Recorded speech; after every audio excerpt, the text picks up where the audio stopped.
Je tiens à souhaiter la bienvenue à nos amis qui nous ont rejoints d'un peu partout au monde, notamment dans pas mal de pays africains, en Algérie, de la Tunisie, de la Libye, du Sénégal, du Mali, de la Côte d'Ivoire, du Ghana et du Burkina Faso, sans oublier nos amis européens qui sont avec nous, de la France, de la Belgique et de l'Italie. Bien sûr, nous avons l'un des intervenants qui est avec nous de Washington, c'est Ali Drissi, qu'on aurait l'occasion on va se rapprocher de sa personne dans peu de temps. Les personnes intervenantes, chacun expert dans son domaine, vont partager avec nous leurs connaissances et leur vécu en relation avec l'histoire des rallyes au Maroc. Donc, les sujets des autres rencontres, des webinaires qui vont suivre, vont être signalés à la fin de cette rencontre. Donc, je demanderai à C. Abdallah de nous diffuser le premier clip. Si Nice a sa promenade des Anglais, à Casablanca, on a la Corniche. La plus grande promenade d'Afrique du Nord. Un endroit où toutes les classes sociales se mélangent. Incontournable corniche de Casablanca qui cache une toute autre histoire. Celle d'un bord de mer qui rêvait de concurrencer Monaco et son Grand Prix de Formule 1. Pour fêter son indépendance avec Fast, le Maroc va transformer un terrain vague poussiéreux en une piste de course flambant neuve. L'espace d'une journée en 1958, les regards de passionnés d'automobile du monde entier se sont tournés vers cette corniche. Et c'est cette histoire que va nous raconter Abdelwad et Toubaji. C'est la ligne droite des stands et c'est là qu'on donnait le départ à environ à 500 mètres d'ici. On venait d'avoir notre indépendance et le Maroc voulait absolument avoir son Grand Prix pour promouvoir son image, le tourisme. Le monde allait connaître le Maroc à travers ce Grand Prix. Habitué à organiser des compétitions automobiles depuis le début du XXe siècle, le Royaume parvient à convaincre la fédération de le laisser organiser une finale de Formule 1 en 1958. Le bord de mer est choisi, mais à l'époque, aucune route. Preuve de l'enthousiasme et de la hâte des Marocains, le circuit sort des sables en 6 mois seulement. Les routes ont été faites spécialement pour le Grand Prix, mais par la suite, il y a eu des constructions. Parce qu'au moment de la course, il n'y avait pas de maison à côté. À chaque fois que je passe ici, il faut absolument que je fasse un tour pour me rappeler de ces bons moments. Et j'imagine un peu une Formule 1 qui roule ici à 300 km à l'heure, c'est magique. Magique et même royal. Le 19 octobre 1958, le roi Mohamed V en personne et son fils, le futur Hassan II, donnent le départ de la compétition. La course promet d'être belle. 53 tours, soit un peu plus de 400 km à parcourir pour les 25 participants. Ce jour-là, 2 pilotes britanniques se disputent le titre mondial. Sterling Moss et Mike Hawthorne. Les yeux du monde, toutes les caméras du monde étaient braquées sur Casablanca, que les gens ne connaissaient pas encore, pas beaucoup, pas comme maintenant.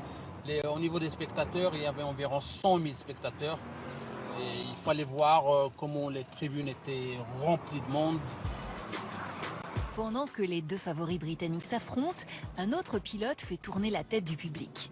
Un certain André Gelfi. Ce jour-là, c'est un des 2 seuls pilotes à défendre les couleurs du Maroc. Dans les tribunes, tout le monde l'appelle Dédé la Sardine.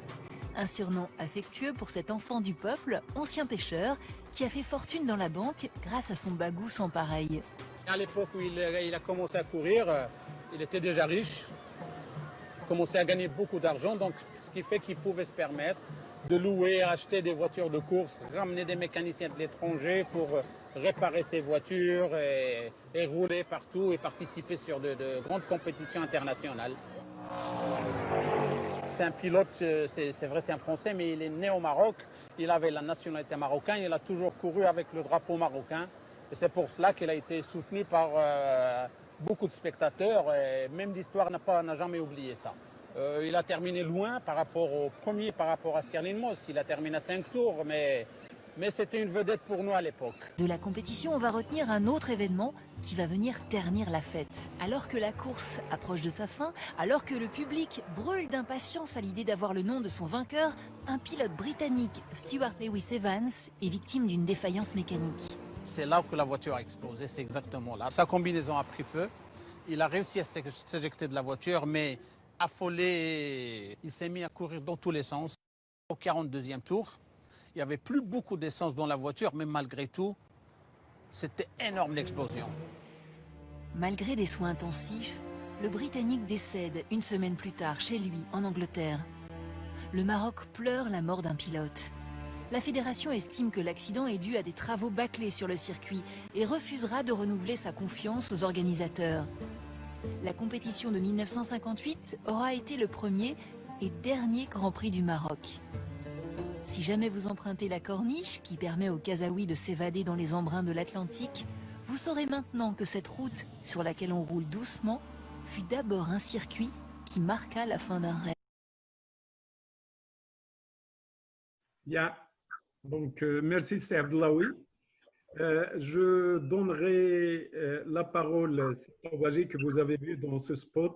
Vas-y, c'est Abdellaoui. Merci, c'est Abdelrazak, c'est Abdallah aussi, hein, et tous mes amis. Donc, on va faire un petit voyage dans le temps. Donc, on va essayer de survoler un siècle de sport automobile au Maroc. La première épreuve automobile a eu lieu en 1912. Il s'agissait tout simplement d'un record Rabakaza qu'une Panhard, c'est une marque qui a disparu, a pu faire en 5 heures, alors que maintenant, on les fait dans 45 minutes ou même moins de 40. Donc, en 1913, il a eu lieu le circuit du Maroc. C'est un circuit lent de 930 km, a été remporté par Rivière sur une voiture à 51 km à l'heure. En 1914, l'Automobile Club du Maroc a été créé et c'est le premier club automobile, c'est la première association automobile. Il a été créé par Gabriel Vert à Casablanca et c'est Gabriel Vert qui est à l'origine de la création de la première concession automobile au Maroc. Il s'agit de l'Auto-Hall qui importait les Ford.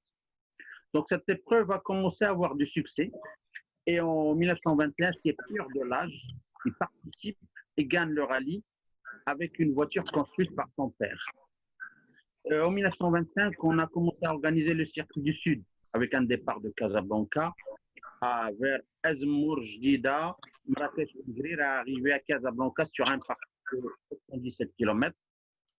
Et la moyenne a augmenté et maintenant il est de 96 km à l'heure. Et l'arrivée de cette épreuve, elle s'est faite au premier salon de la voiture à Casablanca.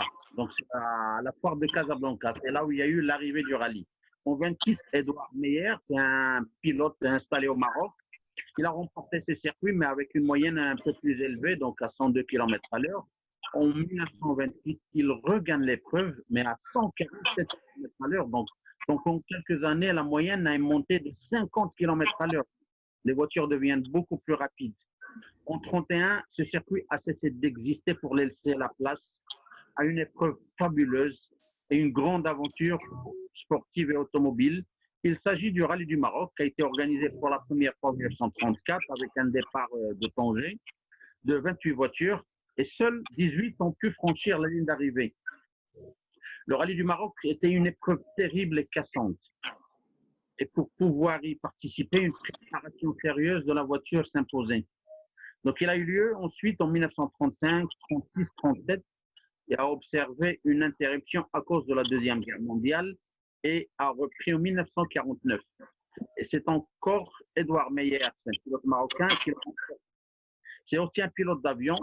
Il est à l'origine de la création de l'aéroclub de Setmelil, qu'il a présidé pendant de nombreuses années. L'édition 53 a réuni 75 voitures. C'était un record et un grand rendez-vous annuel automobile. Donc, et en 1950, c'était aussi le début d'une autre grande aventure, c'est le Grand Prix d'Agadir, qui a réuni les plus grands pilotes automobiles comme Berra, Trintignant, Picard, Rosier, et les locaux, Gelfi, Austin, L'Asri, Kadmeri. Donc, ce Grand Prix était organisé par une petite bande locale d'amateurs. C'était des membres de l'Automobile Club d'Agadir qui dépendaient de l'Automobile Club du Maroc. Et ce Grand Prix a cessé en 1956. Il a donné le flambeau au Grand Prix du Maroc de Formule 1, qui a été organisé à Kazan en 1957, qui a réuni des participants du championnat du monde de Formule 1, mais cette épreuve ne comptait pas pour le championnat du monde. Donc, mais en 58, elle a compté pour le championnat du monde. Et ce Grand Prix a été décisif. Tout simplement parce qu'à rallye sur ce Grand Prix, on allait connaître le champion du monde de Formule 1. Cette épreuve a permis à Casa d'être connu. Donc, ainsi des Ferrari, Von Wall, le Copper, Gordini, donc on roulait à plus de 260 km à l'heure sur la corniche de Casablanca et la route d'Ezmour et Hassani. La Fédération royale marocaine a été créée en 1957, mais n'avait pas les pouvoirs sportifs qui étaient détenus par le Royal Automobile Club du Maroc. Donc ce Grand Prix malheureusement n'a pas été reconduit en 1959 et c'était la fin d'un rêve. Donc le Maroc a connu 3 périodes d'or du sport automobile.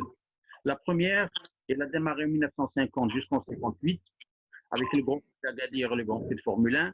De 69 à 76, c'était le Grand Rallye du Maroc. Et les années 90, c'était les épreuves locales comme les non-circuits de vitesse. Et en 2010, le Rallye du Maroc a existé, mais cette fois sous une autre forme, qui est réservée aux voitures historiques qui ont participé à l'ancien Rallye du Maroc, et avec un slogan inventé par notre ami Yves Loubet, qui est parmi nous. Et ce slogan, il est devenu très célèbre. Depuis 1934, la course continue et c'est Yves Loubet qui nous conduit vers ce futur-là. On aurait l'occasion de l'écouter et je te remercie, c'est Tobaji. Donc, merci à vous. Ce n'est pas par hasard qu'on vous appelle l'historien ou l'encyclopédie des rallyes au Maroc. Je demanderai à C. Abdallah de nous diffuser les clips. Casablanca. 59 voitures sont au départ du rallye du Maroc. À l'arrivée, 3 jours plus tard, il n'en restera que 9. Il y a là des voitures de toute provenance. Alpine, Porsche, Triumph, BMW, Peugeot, Volvo, Simca, Opel GT, Citroën DS21.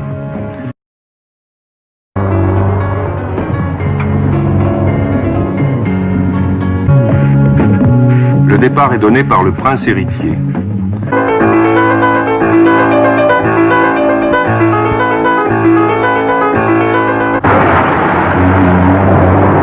Pluie incessante a fait gonfler les oueds.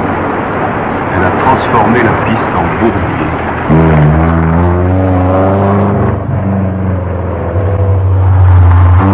À 300 km du départ, l'oued Kémisset.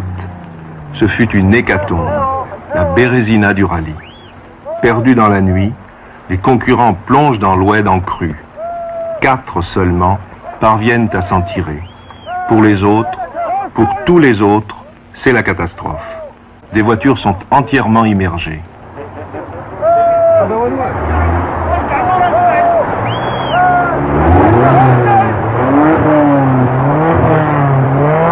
Deux voitures sont en tête, l'Alpine et la SM.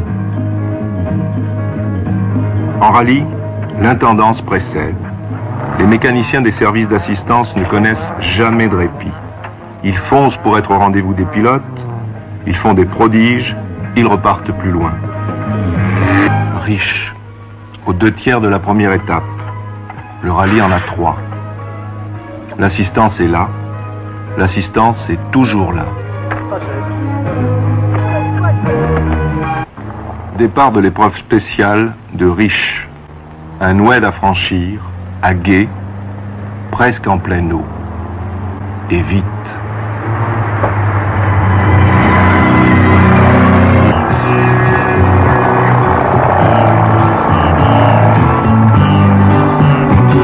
Jean Deschazeaux. Il aborde le Teasing Test dans l'Atlas. Pluie, brouillard. Au volant de la SM, Deschazeaux fonce.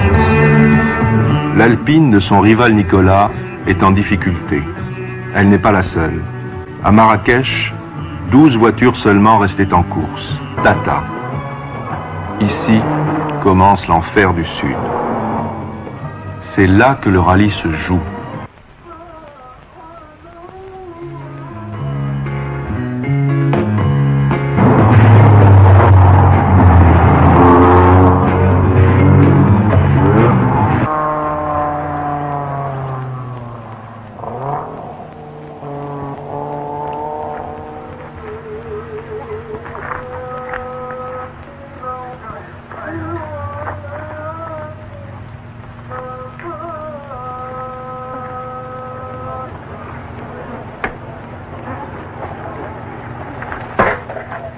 Tata Zagora, l'étape clé, la plus longue, 260 km, la plus dure aussi. C'est là que depuis 3 ans, la course se perd ou se gagne. On passe ou on casse. La SM passe. René Coton, chef de course des Citroën, responsable de la stratégie qu'il impose aux pilotes, responsable de l'assistance qu'il leur dispense, où il faut, quand il faut. L'une après l'autre, ces voitures arrivent, sont vérifiées, les pneus et les plaquettes de frein sont changés. Des chercheurs d'or, des prospecteurs de pétrole. Ils ne cherchent pas de pétrole, Total le leur fournit. Voilà ce qu'on appelle une assistance volante.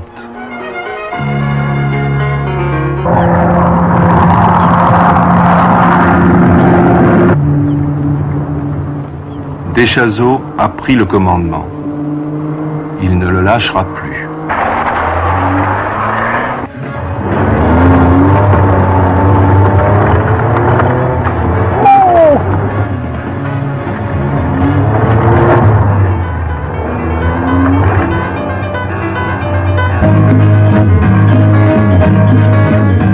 Deschazos a maintenant plus d'1 heure d'avance. Il lui suffit de se laisser glisser jusqu'à Casa, jusqu'à la victoire.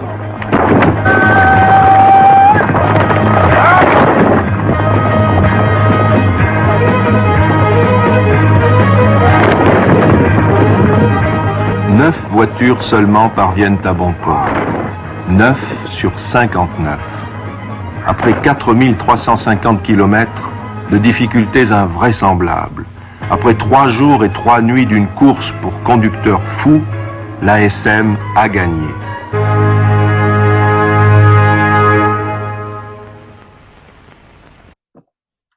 Bien, merci Serdlaoui. Alors, je ne peux pas m'empêcher de citer l'un des noms qui était du côté de Nicolas, qui était de mon bled, qui est Ayakatsikas Takis, et qui faisait partie. En 72, je devrais avoir 13 ans et j'ai assisté quand il revenait de Riche. Il passait par Midel. Donc, sur ce, je cède la parole à Seali Idrissi de Washington pour qu'il nous livre son expérience avec l'automobile et les compléments d'histoire sur les rallyes historiques du Maroc. À vous la parole, Seali. Merci beaucoup, merci beaucoup. Je suis très content de partager avec vous ces moments. Alors vraiment, par rapport à ce film, c'est incroyable parce qu'on voit que la richesse du Maroc, et alors quand on voit ce type de rallye, jusqu'à aujourd'hui, ces beaux paysages du Maroc, cette compétition qui est vraiment sur le terrain où les gens s'affrontent, vraiment c'est sain. On se passait là. Moi, j'ai vécu les années 70, les rallyes du Maroc, et à chaque départ, on se pressait pour aller au départ. Donc, il y avait 2 départs à Rabat. Il y avait le départ, l'avenue de la Victoire, et il y avait le départ sur l'avenue de Temara, à Abdelmillah. Et le départ, le film qu'on vient de voir, c'était à Casablanca, j'y étais. J'avais 7 ans. Et vraiment, quand on voyait ces voitures, il y avait 2 types. Il y avait les pros, Citroën, il y avait Lancia, il y avait Renault, il y avait Peugeot, et il y avait, Citroën, Lancia, Renault, Peugeot, et il y avait les autres. Vous savez, il y avait des gens qui venaient avec leur R16 ou leur R12 et qui rentrent en compétition. Et c'était génial parce que vous avez les mécanos pros et vous avez les mécanos du quartier qui aidaient. Et tu voyais le vieux français qui était mécano du gars qui avait la Renault 12 et c'était extraordinaire. Alors moi, j'ai eu la chance parce que quand j'étais gamin à l'école, j'avais des copains de classe, leurs parents, ils faisaient de la course automobile. Donc, ils nous emmenaient avec eux. Et donc, je palpais l'Alpine Renault, je palpais la SM, c'était magnifique. Et pour vous dire qu'au niveau de ces courses, quand on voyait un gars comme Deschazos, qui est marocain, qui vivait au Maroc, lui, il connaissait les pistes très très bien. Il connaissait sur les bouts des doigts. Les autres qui venaient de France ou qui venaient d'Italie ou d'Allemagne, ils ne connaissaient pas très bien le terrain. L'autre, le Deschazos, il connaissait tout parce qu'il habitait dans la montagne. Il connaissait ben, il savait rouler sur terre et il connaissait très bien les petites routes sinueuses de la montagne. Alors, on avait toujours deux types de rallyes. Il y avait le rallye qui commençait par le nord, c'était nous, Rabat, Casa, etc., qui passait par Misset, par Ifran, etc., et ensuite qui partait dans l'autre versant, qui descendait de l'autre côté vers Rachidia, vers Riche, et c'était fabuleux parce qu'il passait, dans cette période, il passait de la neige au Sahara. Et ces gens-là, ils vendaient le Maroc comme pas possible. Et ils adoraient le Maroc. C'était incroyable.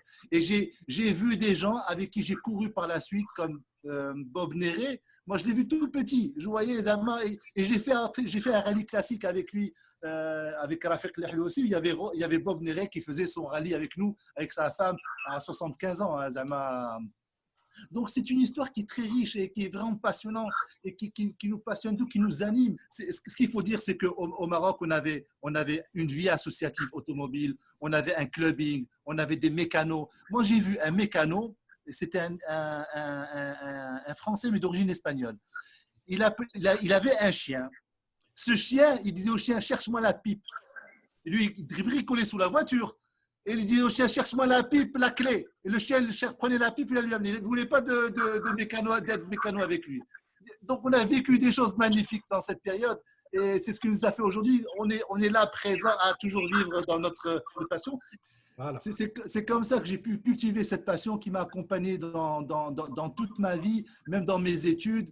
Et même j'ai fait des rallyes, j'ai commencé à faire un rallye de côte en France, mais ça, c'était incroyable. C'était avec l'époque des Citroën Saxo. C'était vraiment les gens, comment les gens se débrouillaient avec rien du tout. Bien sûr, il fallait être aux normes, mais il fallait travailler tous les week-ends, tout le soir. C'était magnifique. Et par la suite, bien entendu, quand j'ai travaillé chez Shell au Maroc, j'avais rencontré M. Rajes, Rafik Lehlou, le connaît très très bien. Et M. Rajes avait lancé son rallye et j'étais chez Shell, on avait décidé de le sponsoriser. Il a relancé le rallye classique du Maroc et j'ai pu participer modestement dans ce rallye par la suite et j'ai rencontré des gens fabuleux comme Serafir, enfin des Marocains qui sont passionnés, quoi. C'est vraiment la passion qui nous anime. Voilà, je pense avoir été un peu succinct. Je ne veux pas trop m'étayer, préfère avoir un débat serait sympa aussi. Hein. Tout à fait. Merci. Fait. Donc, je rebondis sur la dernière phrase. Le débat, c'est Ali. Et je vous remercie. C'est un plaisir de vous suivre et de vous écouter.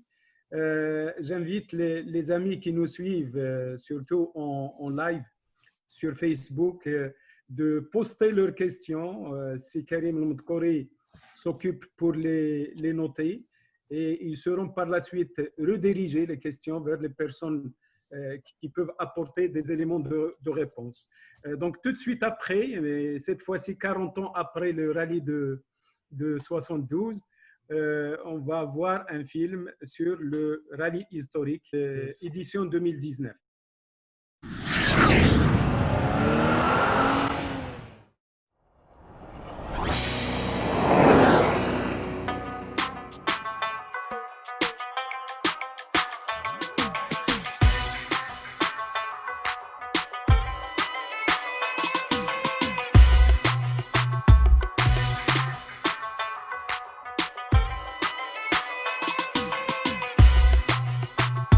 Ce taré vous emmène à travers ce rallye du Maroc qui est magnifique.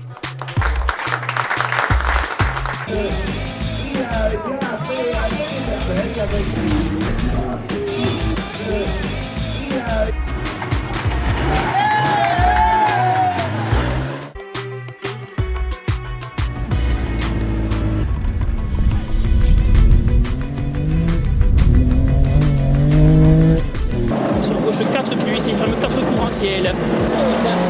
Sur G droite à fond, un peu tard. Un peu tard. 50 mètres. Oh 50 mètres. Frein gauche 3 plus pour Osselet. Sur la droite à fond.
Alors, Yves Loubet va nous apporter un complément sur ce rallye. Alors, je tiens à préciser que l'édition 2019 a été accompagnée aussi par l'UMA. L'UMA a apporté, il a sponsorisé Younes Qadawi, qu'on aurait l'occasion d'entendre tout à l'heure. À vous la parole, Yves. Moi, je voulais juste vous dire que par rapport aux images qu'on a vues tout à l'heure, c'est tout à fait ça. On veut, nous, avec notre Maroc historique, on veut être sur les traces de cette histoire qui était magnifique, en toute humilité, parce qu'on veut revenir avec ces voitures de l'époque, un peu sur les routes et sur les pistes où passaient les champions qui ont écrit cette histoire, et toujours pour que quelque part la mémoire collective n'oublie pas qu'il y a eu une des plus grandes et une des plus belles courses du championnat du monde ici au Maroc, qui était tellement belle et fantastique, quoi. Voilà, c'est aussi simple que ça notre démarche. Alors évidemment, on travaille, tous les ans on amène quelques retouches, on passe plus là que là, mais on essaie de repasser vraiment sur toutes ces routes de cette belle histoire. Voilà. On a parlé évidemment du vainqueur des Chazot avec la Citroën SM. Il avait gagné aussi quelques années avant 59 avec une Peugeot 203. Mais il y avait un autre pilote de Casablanca qui a gagné le Grand Rallye du Maroc qui s'appelait Lacaze, qui était le père de Marc Lacaze, qui après, Marc Lacaze a couru pour Toyota et aussi pour Citroën officiel. Et Lacaze a gagné 2 fois, une année en Aronde et une année en 58 avec une R8 Gordini qui était de couleur jaune. Après, Jean-Pierre Nicolas a gagné en R8 Gordini et Nicolas est un peu le grand vainqueur du Maroc parce que c'est le recordman de victoire. Il a gagné 3 fois le rallye du Maroc. Et Bob Néret l'a gagné 2 fois. Tous les autres, en tout cas ceux qui l'ont gagné plusieurs fois, ne l'ont gagné que 2 fois. Le seul, c'est Jean-Pierre Nicolas. Voilà. Ensuite, qu'est-ce que je peux vous dire, nous, de notre épreuve, c'est une épreuve historique. Il y a un vrai règlement historique, avec des voitures, on va dire, jusqu'au J1, c'est-à-dire J1, ce sont les voitures de 85. J'ai vu, ça m'a fait plaisir de voir Ali Idrissi, on l'avait fait monter il y a 2 ans avec Alain Oreille dans la Porsche 911 pour lui rappeler, parce qu'il était venu voir de plus près, et pour lui rappeler, pas pour lui rappeler, pour lui faire vivre de l'intérieur. Je ne sais pas si tu t'en rappelles, oui, tu dois t'en rappeler, Ali. Tu étais monté avec Alain Oreille, un ancien champion du monde, et c'était un beau moment de partage, quoi. Et nous, le rallye du Maroc historique, c'est avant tout ça, quoi. Faire rêver les concurrents, puis qui viennent sur la trace de ces grands champions, mais aussi aller vers le, comment dire, aller vers le public, parce qu'on est chez eux, on va chez eux. Et avec Abdellaoui, on a monté, en tout cas, moi j'étais très très fier de monter une opération sociale avec lui. Et ça s'est super bien passé. Et cette année, on va monter un truc aussi très très sympa avec lui.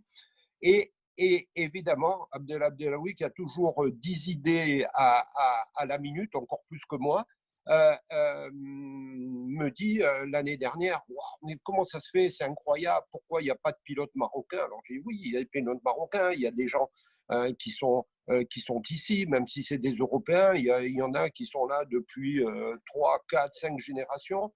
Il y a les fils de Paul-Émile Descamps qui sont là, qui roulent vite. Il y a Bruno Higouninck. Et il me dit, bah, ça serait bien de trouver un Marocain. Moi, je lui ai dit, écoute, bah, Abdellah, moi, j'en connais un pilote qui est super. Il faisait de la moto, il faisait du jet ski. Et maintenant, en rallye, il est très, très vite ici, chez nous. Et voilà, on a réussi à monter l'opération. C'était fabuleux. Je pense que pour Younes, il vous expliquera tout à l'heure. Il en parlera mieux que moi.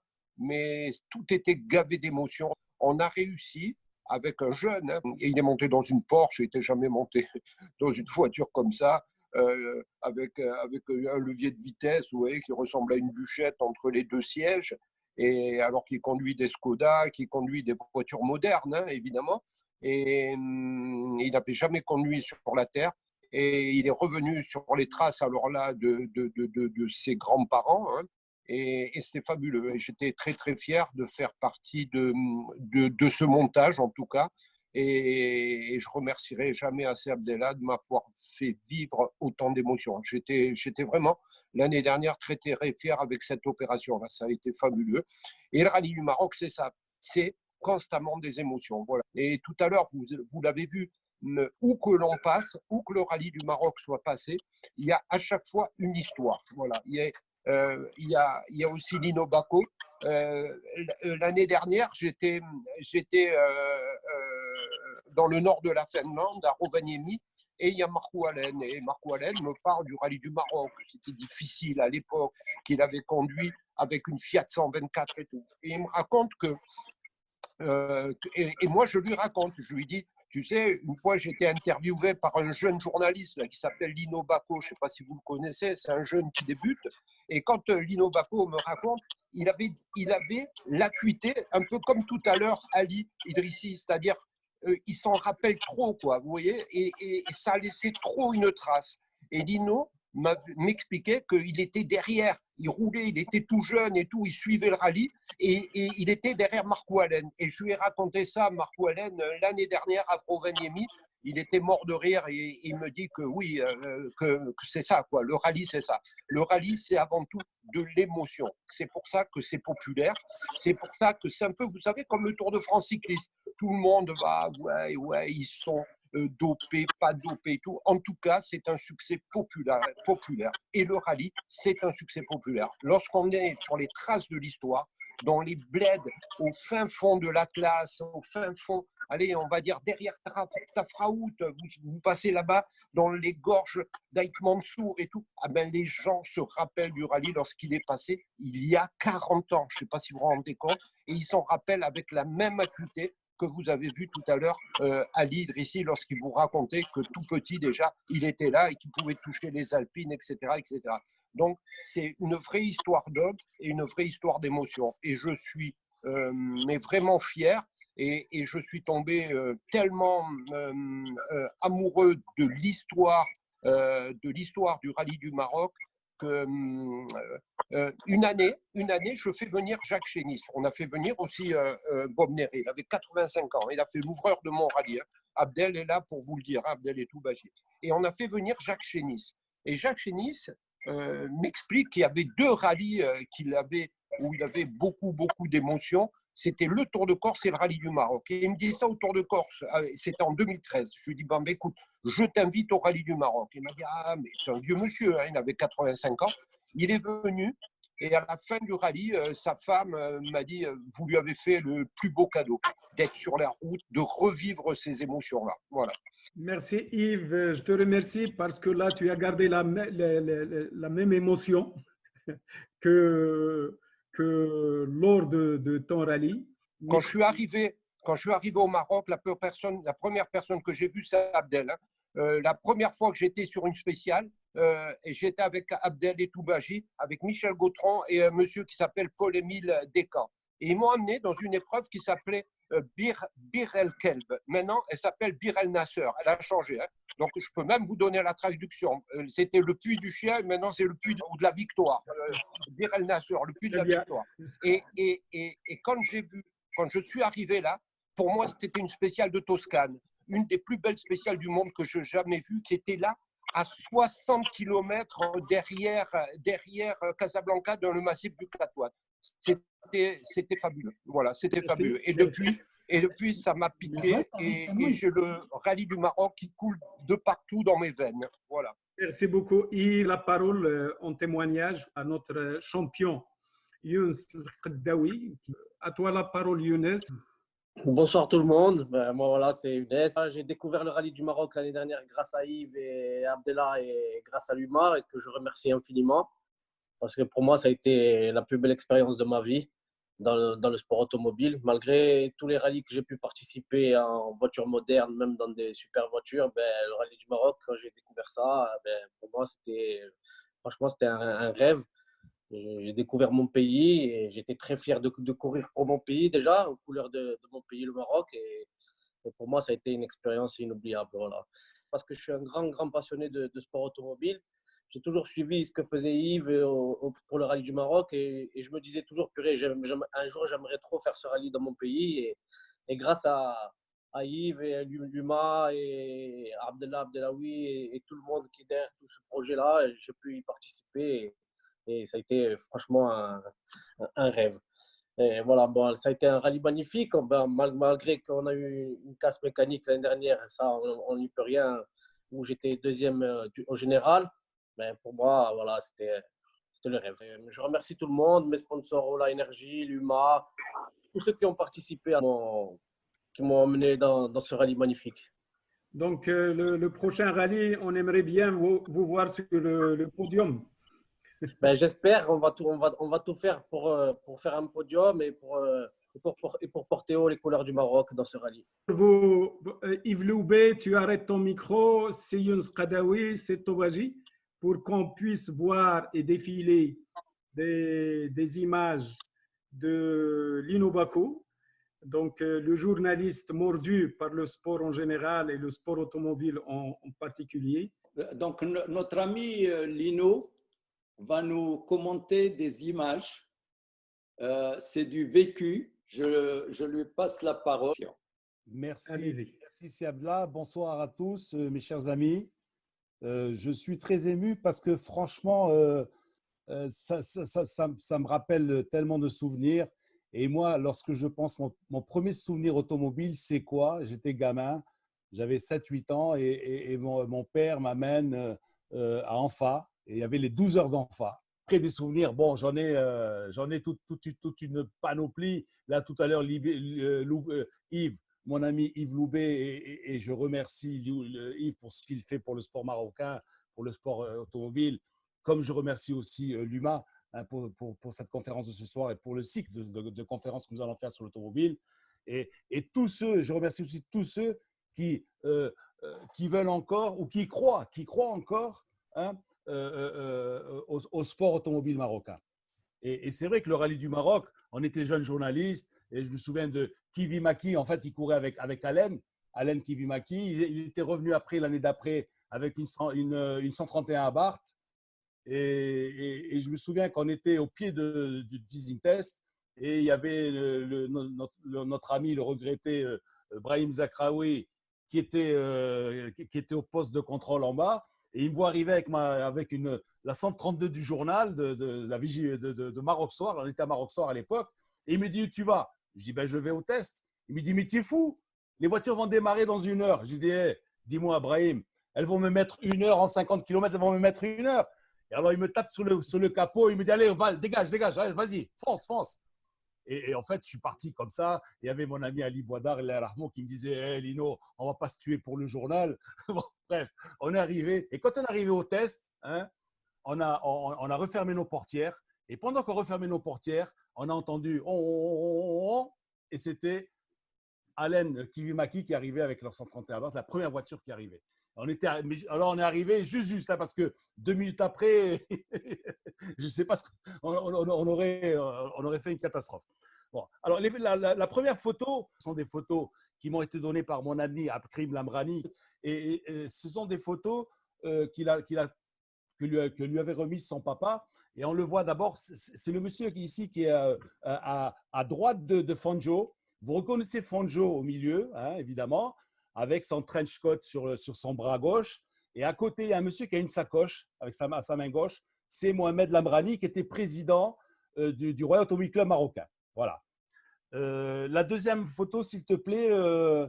Voilà. Alors, c'est justement Sa Majesté Mohamed V avait reçu les pilotes au Palais Royal de Casablanca. Et bon, là, il salue Fanjo. Je vais passer rapidement. La troisième, tout de suite. Là, je vais m'arrêter un petit peu. Je vais m'arrêter un petit peu parce que vous avez 6 pilotes autour de Mohamed V.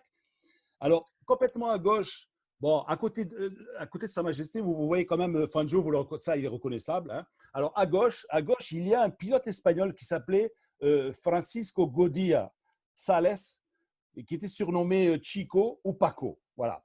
Donc, il a couru 5 saisons en F1, toujours sur Maserati, et il a été 3 saisons, il a été pilote officiel. Fanjo, bon, pas besoin de le présenter. Fanjo, d'ailleurs, vous avez très certainement vu un super film documentaire sur Netflix hein, sur la vie de Fanjo, qui Si vous ne l'avez pas encore vu, je vous le recommande particulièrement. Et alors, Sa Majesté Mohamed V, et vous avez Béra, Jean Béra, hein, donc, qui va gagner finalement ce Grand Prix du Maroc 1957. Parce que là, ce sont des photos de 1957. Hein. C'est un petit peu le numéro 0, c'est-à-dire voir un petit peu comment on allait se comporter avant d'organiser officiellement en 58 le Grand Prix Canton pour le championnat du monde. Voilà, Béra, bon, qui malheureusement se tue 2 ans après, hein, donc à Berlin, au volant d'une Porsche. C'était une course de voitures sport. Voilà, enlevé de rideau du Grand Prix d'Allemagne. Vous avez reconnu ensuite, vous avez Jean-Lucas. Jean-Lucas,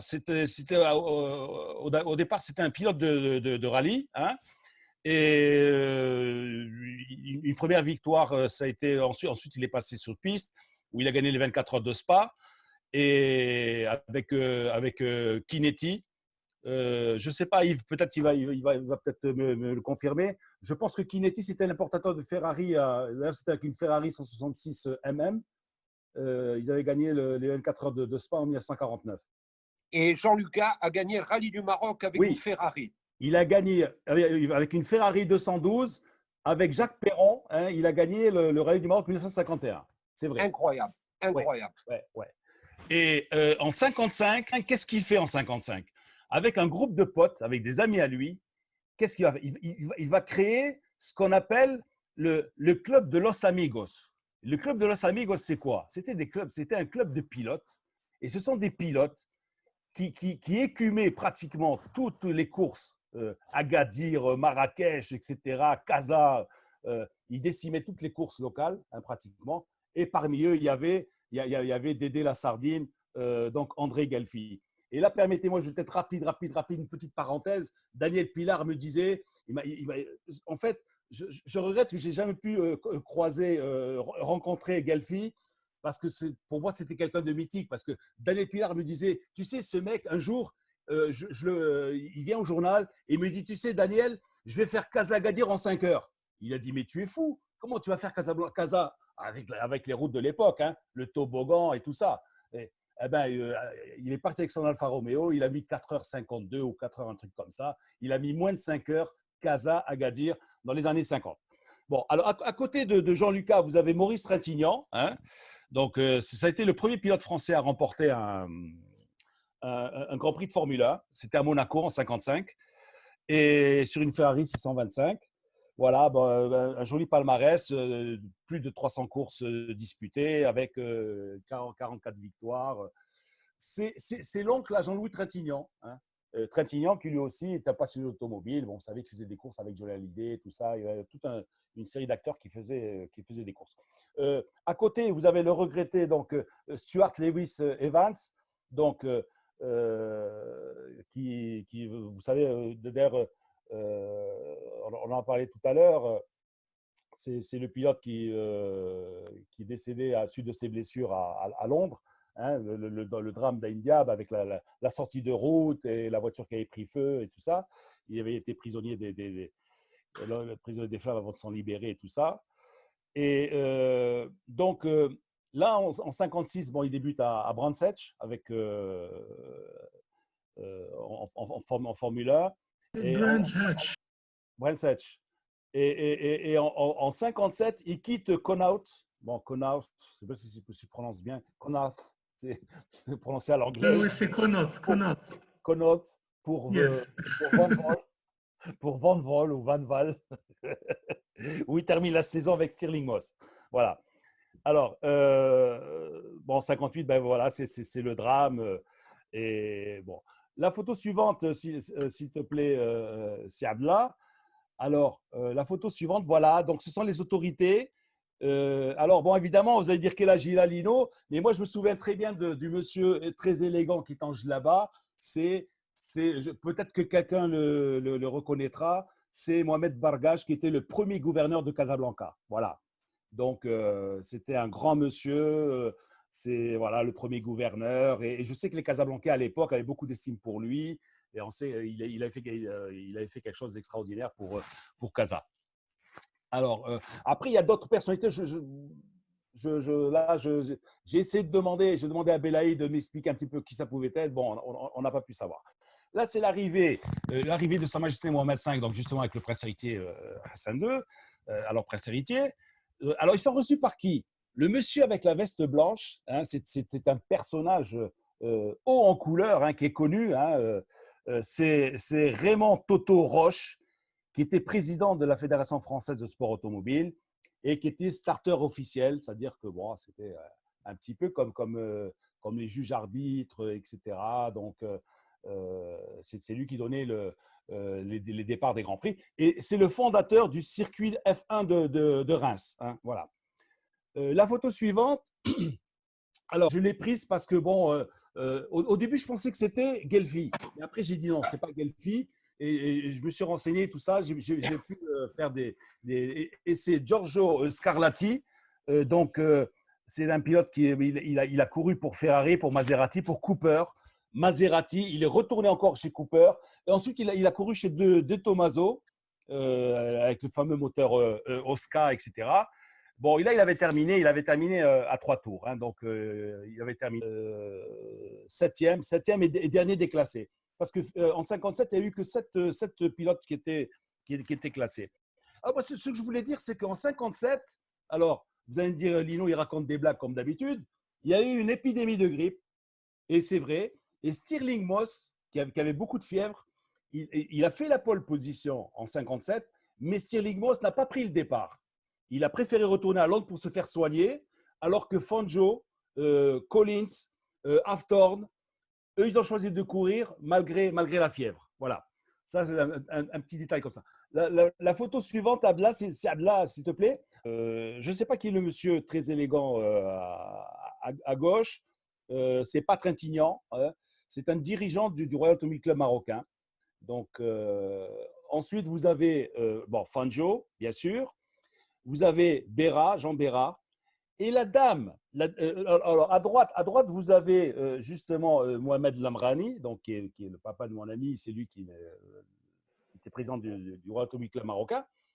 La dame, alors je ne sais pas, peut-être quelqu'un d'entre vous l'ont peut-être connue, c'est Brune Perrier, c'était l'épouse de Robert Perrier, hein, Robert Perrier, donc, qui avait la revue automobile africaine et qui déjà en 53, il avait écrit un livre sur le sport automobile.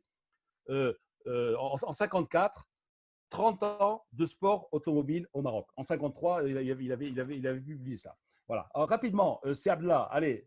Alors, en fait, ça, je l'ai récupéré parce que je suis un petit peu fouineur. Je vais à la Bibliothèque nationale et je fouine dans les collections. Et je tombe sur quoi? Je tombe sur, voilà comment quand débarquaient les bagnoles, les belles américaines au port de Casa.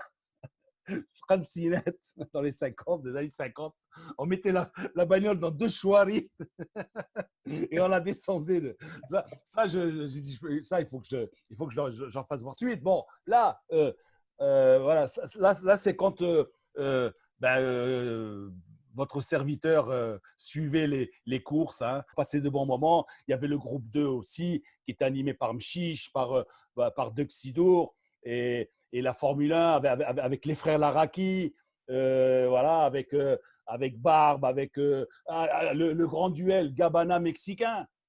Ça finissait pratiquement au coup de poing des fois.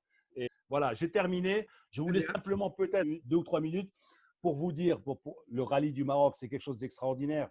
Parce que moi, je suis tombé sur un article du Figaro du 23 mai 1936. Et qu'est-ce qu'il dit le Figaro à l'époque?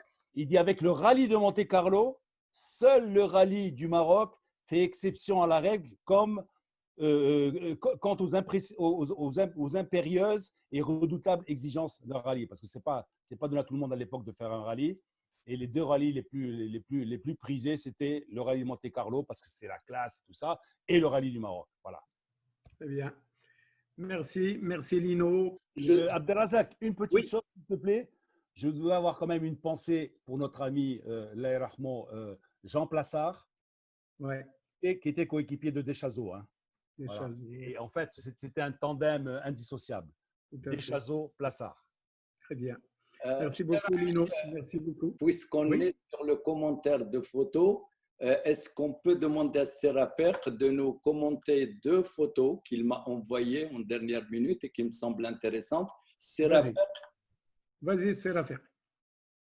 Merci d'être parmi vous, je suis très heureux. J'aimerais commencer mon intervention en parlant de 2 photos que je vais commenter. Alors celle-ci, c'est avec Stirling Moss et c'était il y a à peu près 15 ans. Et je ne pensais pas qu'un jour j'allais rencontrer l'un des plus grands et les plus vieux pilotes vivant à l'époque de l'histoire automobile ou de la course automobile. Et la première chose que je lui ai dit, je viens du Maroc. Et je lui ai dit, est-ce que vous êtes retourné au Maroc depuis 58? Réponse sans réfléchir, spontanément. Il me dit, pourquoi? Il y a encore des grands prix? Est-ce que j'en ai raté un? Je dis, malheureusement, il n'y a plus de grands prix, mais ça serait bien de revenir nous voir. Et je pensais qu'en commémorant les 60 ans du Grand Prix du Maroc en 2018, quand on a organisé le premier Classic Car Expo, je pensais que ça allait être possible de l'inviter. Malheureusement, il était très âgé. D'ailleurs, il est décédé il n'y a pas longtemps, à l'âge de 93 ans. Donc voilà, l'autre photo. Ça, c'est une photo du Rallye du Maroc, 1975. Et pourquoi je voulais montrer cette photo? Parce que justement, comme Ali Drissi, j'accompagnais mon père.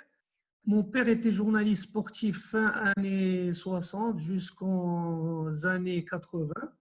Et donc, on allait au départ des rallyes du Maroc. Et je pense que mon histoire avec l'automobile a débuté durant cette période. Donc, j'avais moins de 4-5 ans. Et ils m'ont emmené aussi au Royal Automobile Club. Donc, le Royal Automobile Club avait un siège, c'était une villa à Casa. Et on allait le week-end, j'étais tout petit, c'était un bon souvenir. Lino, est-ce que tu reconnais des têtes? Est-ce que tu reconnais des personnes sur cette photo? Mohamed Mjid, Allah yarhamou. Il y a Mjid, Allah yarhamou. Il y a, en fait, la personne qui est de dos avec les lunettes, c'est Mustafa Khaoudi. C'est un autre journaliste. Allah yarhamou. Il était directeur de la MAP Casa. Et à gauche, avec les lunettes, les bras croisés, cheveux frisés, c'est Dadès Abrani, qui était journaliste et puis qui est maintenant au Canada. Merci Lino. Attends. Alors, entre ton papa et la personne, si Abdel peut nous remettre, il y a Fouad Njar. Fouad Njar qui travaillait chez Goodyear.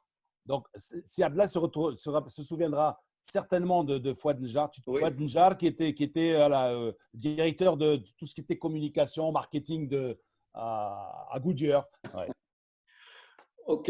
Alors, pendant mon intervention, je souhaite rendre hommage à plusieurs personnes qui ont été quelques-unes citées par Lino. Je parlerai de Ali Bouhdar, qu'on appelait la classe, Ami la classe.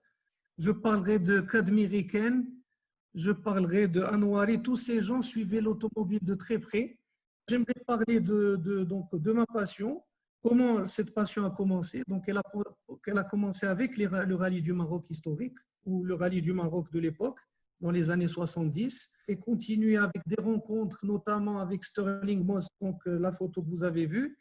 J'ai eu la chance de rencontrer et d'aller avec mon père à un grand prix exhibition qui avait été organisé sur un circuit urbain donc à Tanger en 1984.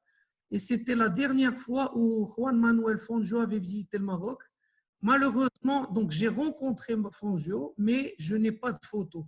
Donc je lance un appel aujourd'hui parce que ça fait des années que j'essaie de trouver des photos de ce Grand Prix de Tanger Exhibition qui était organisé, je ne sais pas, est-ce que c'est par le club de Tanger ou je ne sais pas par qui. Les photographes qui étaient présents en 84 parce qu'il y avait des voitures fabuleuses et il y avait de grands pilotes, donc le Gotha des anciens pilotes qui avaient fait le déplacement à Tanger en 1984.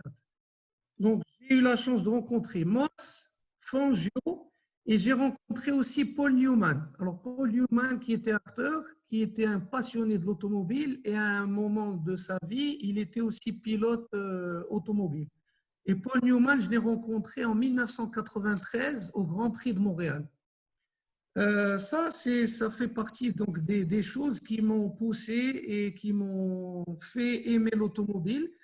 J'aimerais rendre hommage à Jean-François Ragès. Et Jean-François Ragès était un journaliste automobile français qui venait couvrir les rallyes du Maroc dans les années 60 et 70. Il travaillait pour Sport Auto. Jean-François Ragès est un amoureux du Maroc et comme Yves Loubet, il a voulu partager son amour pour le Maroc, donc notre pays et l'automobile, en créant et en lançant un rallye qui s'appelait le Rallye du Maroc classique en 1993.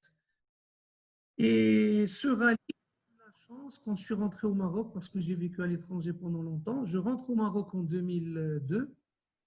Et en 2003, je rencontre Jean-François Ragès et je lui ai dit, voilà, je suis un jeune fou de voitures, j'aime les voitures en général, j'ai été un peu dans les grands prix, les salons auto, j'ai fait du karting, j'ai fait un peu de Formule Ford.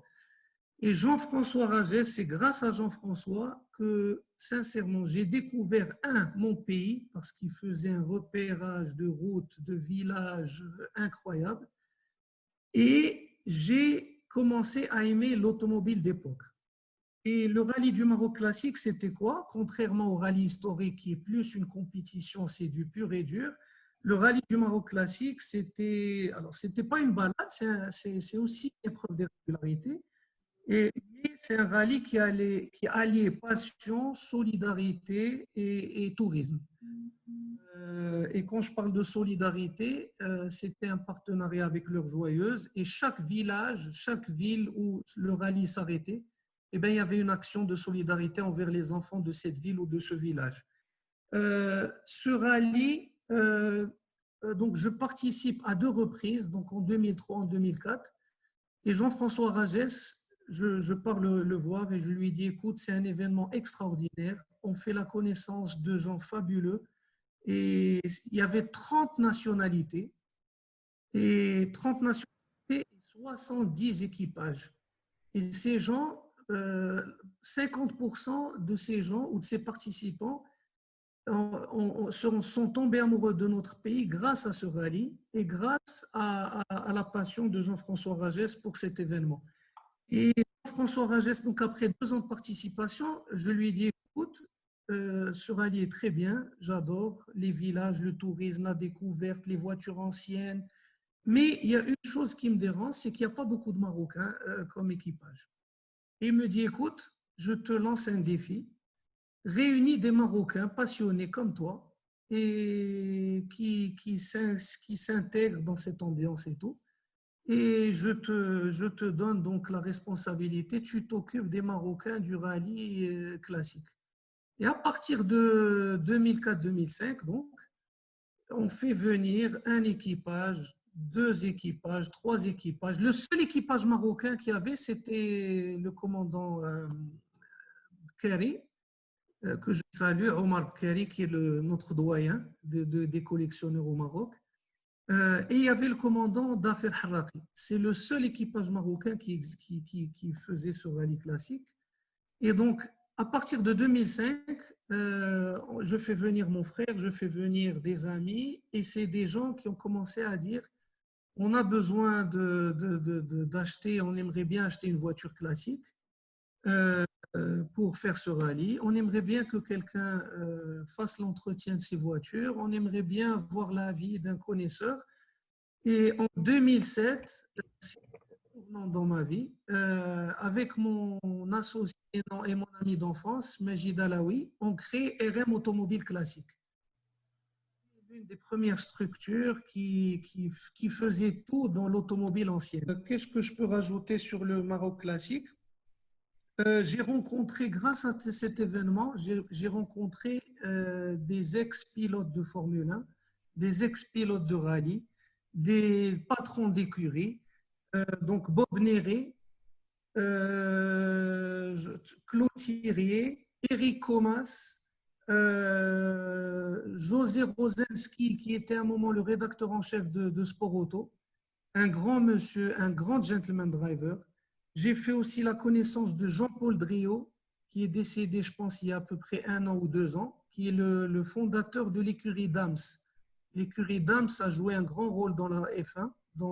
C'est lui qui détectait les jeunes pilotes français et internationaux qui allaient en Formule 1. L'écurie Dams était en Formule 2. Et l'écurie Dams aussi a contribué beaucoup à la formule électrique. Pour revenir donc au Maroc, beaucoup de ces personnalités adoraient le Maroc. Ils revenaient chaque année. Tous avaient une histoire. D'ailleurs, je vais maintenant switcher pour dire que juste après cette histoire, j'ai été cofondateur d'une fédération de voitures d'époque. J'ai été membre de la FIVA en 2016. J'ai rencontré Saad Laoui, que je connaissais bien sûr depuis de longues années, mais là en 2017-2018, il m'a convaincu de faire équipe avec lui pour me lancer dans une autre aventure. Donc c'est l'Union des automobiles marocaines, des automobiles anciennes. Et avec Saad Laoui, les choses étaient claires. On a tout de suite fait un programme, et ce programme, c'était pour faire justement parler du Maroc à l'étranger et faire revivre ce qu'on appelle donc l'âge d'or de l'automobile ancienne et du sport automobile au Maroc. Et qu'est-ce qu'on a décidé dans le programme? Donc d'organiser le plus grand rassemblement de voitures anciennes ou de véhicules d'époque au Maroc. Et c'était en 2018, et l'événement s'appelle le Classic Cars Expo, et c'était au Royal Golf d'Anfa, à l'hippodrome d'Anfa, où on avait réuni plus de 180 véhicules anciens, et c'était une grande réussite. Et c'est là où on avait décidé de commémorer le 60e anniversaire du Grand Prix de Casablanca, ou le Grand Prix du Maroc. Tout de suite après, il y a eu le rétromobile. Et à rétromobile, le thème, c'était justement un siècle, pas de sport automobile, mais un siècle d'automobile au Maroc. Et c'était en partenariat avec Citroën. Et je peux vous dire, quand Ali Drissi laisse parler son cœur, parce qu'il a vécu tellement de choses, quand Yves Louvet parle d'émotion, je peux vous garantir que pendant toute la durée de Rétromobile 2018-2019, on a eu des Français, des Allemands, des Américains, des Australiens, toutes ces nationalités, chacun qui venait au stand avait une histoire avec le Maroc. Et ça, pour moi, c'est la meilleure publicité pour notre pays. Donc, grâce à cette passion automobile, grâce à ces événements, grâce à cette participation de l'UMA à Rétromobile, qui était une première, c'était la première fois que le Maroc allait à Rétromobile, et on entendait ces gens qui nous racontaient ces anecdotes et cette émotion. D'ailleurs, on a plein de témoignages en vidéo. La prochaine fois, on va faire passer une vidéo pour vous partager avec vous ces témoignages de ces personnes et de ces gens qui sont venus à notre stand. Laisse des souvenirs, ça donne une excellente image de notre pays. CNN était venu au Maroc, il y a une émission qui s'appelle Supercharged, qui avait fait un documentaire sur la Formule E au Maroc, et je les avais rencontrés et ils voulaient qu'on parle un peu de l'histoire, et ils pensaient que l'automobile au Maroc c'était récent. Je leur ai dit non. D'ailleurs, je vais sortir quelques dates. J'aurais aimé que Abdelouahid Tobaji parle de, peut-être que c'est un oubli, mais c'est sûr quand je vais citer, il va les reconnaître. En 1907, par exemple, le 3e marché automobile au monde à vendre des Ford. 1907. Après les États-Unis, bien sûr, le pays constructeur, et la Grande-Bretagne. En 1923, alors ça c'est très important aussi, 165 marques de voitures étaient commercialisées au Maroc. En 1923, 165 marques. Je reviens un peu au sport automobile, ça c'était un peu général. La première femme pilote au Maroc, c'était en 1954, on n'a pas parlé de femmes, il faut parler des femmes, c'est important. En 1954, Bernadette de Chalençon était l'une des premières femmes à participer à une course automobile au Maroc. Tobaji a parlé tout à l'heure de Qadmiri, mais il a oublié Skouri. Alors Qadmiri et Skouri étaient les premiers pilotes marocains a participé dans les années 50 à des courses automobiles. Quand on va à l'étranger, quand on rencontre des étrangers qui viennent au Maroc et on parle de notre culture automobile, donc ils sont surpris, ils sont captivés par notre histoire automobile. Malheureusement, beaucoup de voitures ont quitté le Maroc dans les années 70. Avec Saad Abdellaoui et beaucoup de collectionneurs, on essaie de ramener ces voitures qui étaient sur les routes marocaines. Ma contribution en tant que membre de la FIFA, donc de la commission communication et le groupe social media, c'est justement de faire partager et de contribuer à faire partager notre histoire automobile. Et donc, je suis fier de faire parler du Maroc. Dernièrement, j'ai parlé de l'art et l'automobile. Et parmi les 30 artistes sélectionnés dans le monde, designers, artistes, illustrateurs qui s'intéressent à l'histoire de l'automobile, j'ai intégré un Marocain. Et chose qui a fait donc le bonheur de ce Marocain qui n'a rien à envier aux meilleurs illustrateurs, designers et artistes dans le monde. Donc, et encore une fois, pour réussir, il faut de la passion, il faut de l'engagement et il faut du networking pour ramener les sponsors. Et je vous remercie, j'espère que je n'ai rien oublié. Merci, c'est hello. Je demanderai à Saad Abdallah de projeter le film.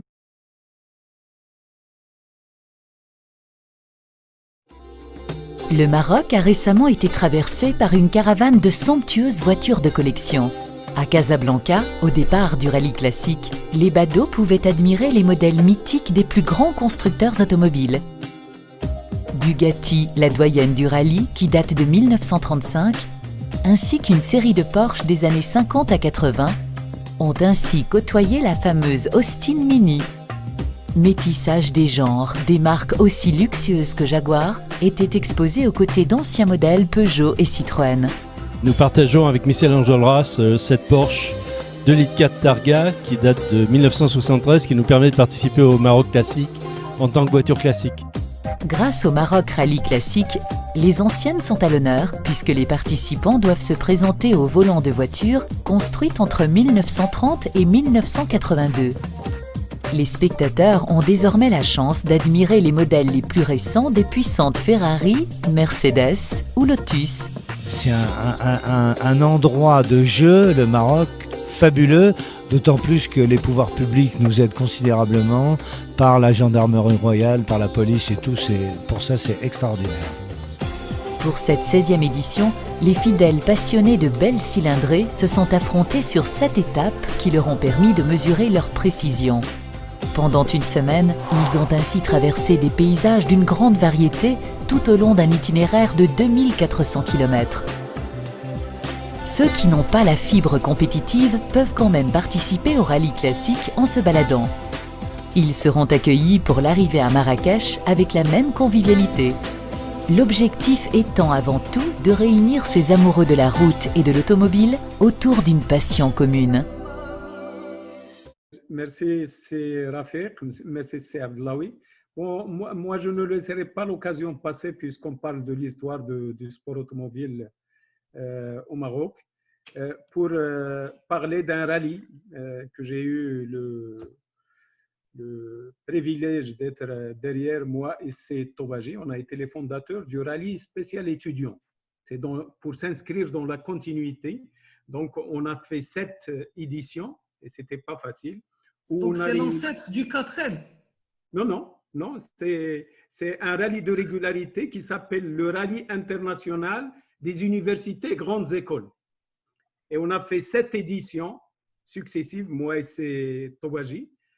On a sillonné tout le Maroc et on a fait venir des étudiants d'un certain nombre de grandes écoles à l'étranger, notamment l'ESSEC. Il y a eu un équipage de l'Azerbaïdjan où il y a eu 2 filles qui sont venues participer à ce rallye et qui s'inscrit dans l'histoire aussi du sport automobile. Il faut le relancer, ce rallye, hein? Non, il est toujours… toujours? Il est toujours opérationnel. Donc, quelle période? c'est un rallye de régularité où l'architecte des circuits… Vivons cachés, vivons heureux. Parce que franchement, ça fait 10 ans que… Rafik, franchement, nos radios n'ont jamais eu vent de ce rallye, là, non? Je pense. Nos rédactions, et pourtant, ça a été deuxième et la première, oui, deuxième. Ouais. Comment et l'appel est lancé, Lino. Il n'y a pas de souci. Ah ben, Marfa, Radio Mars, c'est le serviteur du sport marocain. Hein. C'est sûr, c'est sûr. Peut-être la parole à Si Karim pour qu'il nous fasse une petite synthèse des questions qui ont été posées. Allez-y, Simt Kori. Alors, tout d'abord, bonsoir à tous. Et sachez que j'ai appris beaucoup de choses. Moi qui suis passionné du domaine et qui suis dedans depuis un peu plus de 15 ans maintenant, donc à travers tous les intervenants, j'ai appris beaucoup de choses. On a eu une question de Salah Abdelmoumen. Il a parlé de Takis et Beaumont en 1967. C'est une question. Nous avons aussi une question de Harith Gabari qui a la question par rapport au Grand Prix d'Agadir. 54, 55 ou 56? Et nous avons eu une question d'un certain Ben Chkro qui a posé une question par rapport aux compagnies d'assurance au Maroc. Est-ce qu'elles couvrent les pilotes pendant les événements nationaux? Je sais qu'il a précisé avant, c'est quelque chose qui existait au Maroc, au Grand Prix qui se passait à l'époque, mais est-ce que ça existe encore aujourd'hui? Et une dernière personne qui a fait un témoignage, donc Patrick El-Hilali. Il a parlé du fameux film du rallye du Maroc. J'ai vu le film en 16 mm qui faisait à l'époque le tour des lycées pour être visionné pour les étudiants. C'est vrai. C'est formidable. Ce film est d'une vingtaine de minutes. Pour des raisons de planning, de timing de cette conférence, je l'ai réduit à 6 minutes. Mais on va le redistribuer dans son état d'origine. Pour témoignage à Karim, ce film faisait le tour des lycées français et on avait reçu un jour, ce film, et on avait reçu Jackie X avec sa voiture qui était venu l'exposer au lycée Descartes. Je me souviens très bien. C'est Abdullah. Il y a une réaction d'un ami de la Guinée. Je tiens qui félicite les conférenciers et alors c'est Monsieur Amadou Idiane Khan.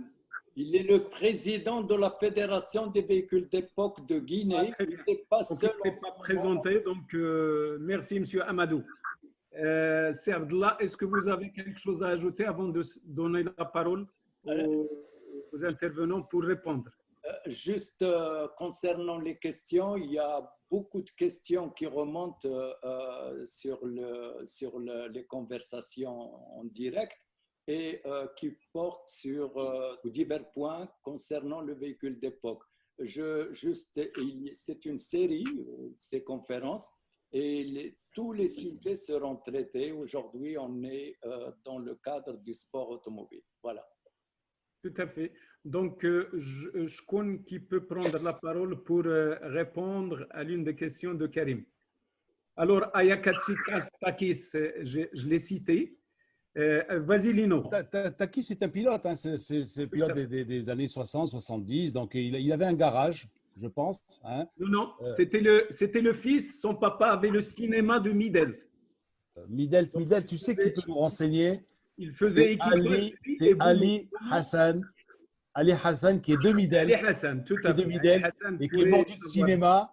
Et donc, voilà. Information. Très bien. D'autres réponses, les amis? Oui, c'est Abdelrazak. Oui, je vais répondre à la question de Harith Gabari au sujet du Grand Prix d'Agadir. Donc, ce Grand Prix a été organisé de 51 à 56.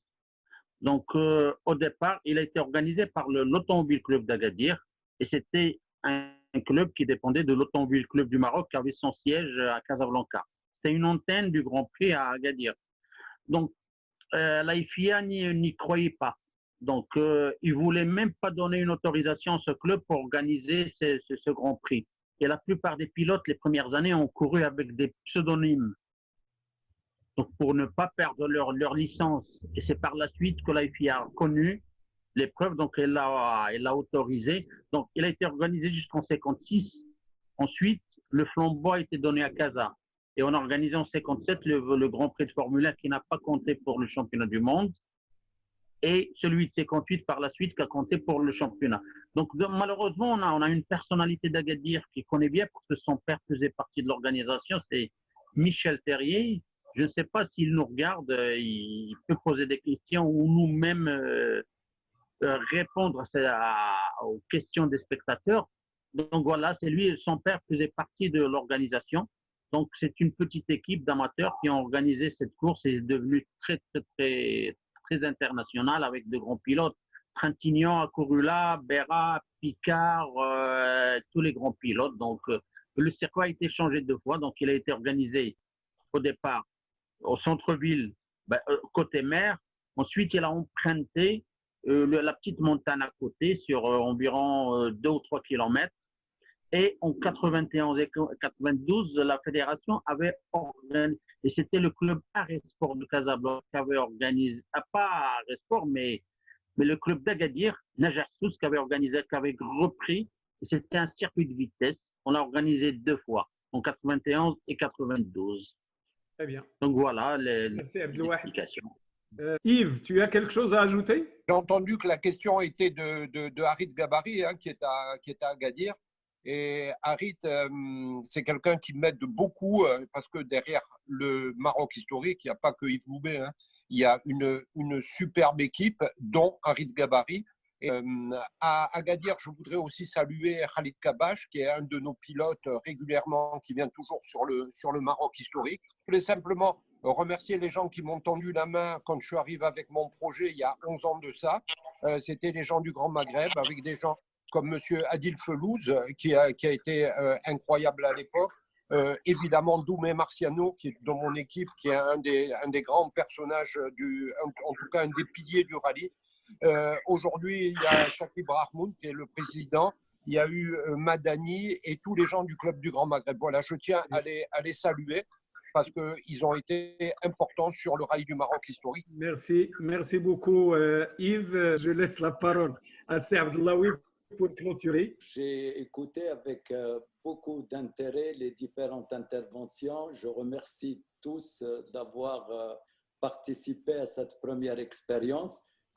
Lino peut-être nous dira en off qu'est-ce qu'il faut qu'on améliore. Nous ne sommes pas des professionnels de la diffusion média, mais on a essayé durant ce Covid de nous adapter à organiser nos réunions à distance et on s'est dit pourquoi ne pas passer au webinaire et essayer d'échanger avec les passionnés et de porter notre projet sur la place publique. Ce cycle de conférences va nous permettre de bien répondre aux attentes d'abord de nos collectionneurs qui sont partout au Maroc. Aujourd'hui, nous avons dans notre répertoire quelques 470 membres qui suivent notre activité et qui sont propriétaires de véhicules d'époque.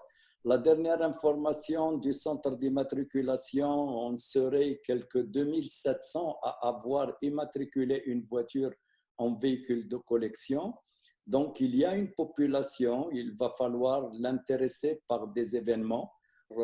Notre objectif, c'est de faire de ce musée ambulant, qui sont les véhicules de collection, un outil de développement culturel, de développement technique aussi, avec notre création de l'Institut de formation Automotive Academy. Un outil aussi pour le développement du tourisme. Vous avez vu ces images qui font le tour du monde, que ce soit les images de Yves Loubet qui sont magnifiques sur son rallye.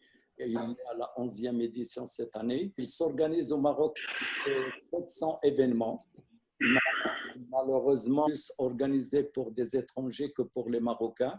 Yves Loubet avait cité tout à l'heure notre préoccupation de faire participer les Marocains. Et voilà. Alors, les prochains vont porter sur des sujets différents. Il y a un webinaire où 4 collectionneurs très connus au Maroc vont nous raconter leur histoire, vont avec une visite virtuelle de leur collection. Il y a un webinaire qui est réservé entièrement à tout ce qui est juridique, administratif et technique concernant les véhicules automobiles. Ça parle de l'importation, des dédouanements, de l'assurance, de la restauration, de la formation, etc. Il y a un qui va être consacré aux véhicules de collection, outils de développement économique, social et culturel. Et puis, il y a un qui va être réservé à l'Afrique. Je rappelle que nous avons 13 pays qui ont constitué avec nous un groupe de réflexion et nous allons faire ensemble un webinaire avec ces 13 pays pour parler de ce qui doit nous unir encore plus et c'est inscrit dans le cadre de cette vision du Maroc, de Sa Majesté, d'aller vers l'Afrique et de faire de la coopération sud-sud une priorité. Voilà, je vous remercie tous d'avoir contribué à cette première conférence. Voilà. Merci Saadallah. Un remerciement à Saad Razak, à toutes les personnes qui nous ont suivis. Je remercie les amis qui ont pu suivre ce premier webinaire. Comme Saadallah l'a signalé, donc si vous avez des remarques, n'hésitez pas. Donc ce n'est que le premier. Donc on essaiera de faire mieux pour les suivants. Et encore une fois, merci et à bientôt.